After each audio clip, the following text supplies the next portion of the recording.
I am currently in the University of Alabama at Birmingham, UAB's periodontics department. I'm a first-year resident. It's a 3-year program.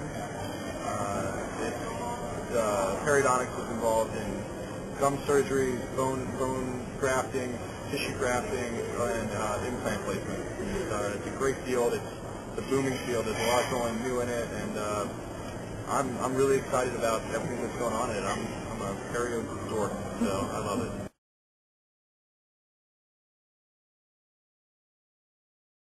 There's a lot of new stuff coming out right now with 3D imaging. 3D imaging is a huge thing to determine where certain anatomical structures are, so you don't injure a nerve, you don't injure a sinus. I mean, everything's getting a lot more precise, and the materials. There's such an advancement in materials that we're using for bone grafting. I mean, we've been able to add proteins that make bone grafting a lot more predictable. We've been able to take tissue rather than have to do a procedure where we take tissue from you, we can take tissue from someone else and use it, and it makes it a lot more comfortable for the patient. There's just been a lot of new innovations in periodontics that, it's a great time to be a periodontist.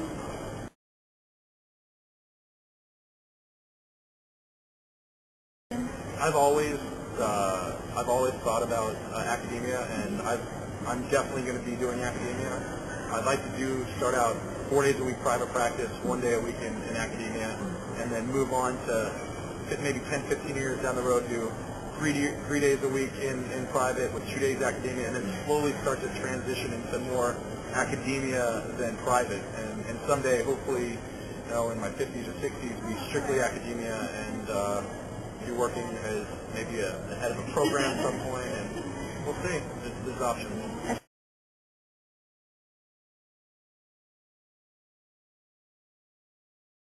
When applying to specialty, the best thing I can say is obviously do well in school. That's the number one thing you can do is make sure your grades are top notch. But if you're interested in it, go for it. For me, when I was applying to perio, I researched the perio topic. I did a lot of perio surgery assists. I did my own perio surgeries.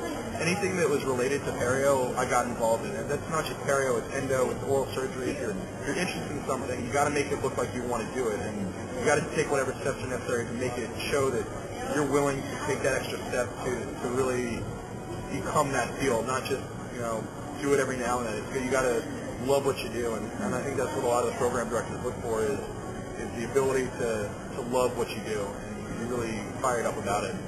Because we don't have an oral surgery program and an orthodontics program, so the advantage to that is I was able to do my own perio surgeries at my school, and I did about 20 perio surgeries before I even went to perio school. There's advantages to having a perio program because you can see what's going on in the field and you know all the new techniques and you can hear about it, but at the same time you may not get to do a lot of the periodontic procedures if you have that specialty. If you don't have that specialty, you have to do a little bit more research on your own, but you have the opportunity to really get more involved in that specialty because you are the specialist at the school. So.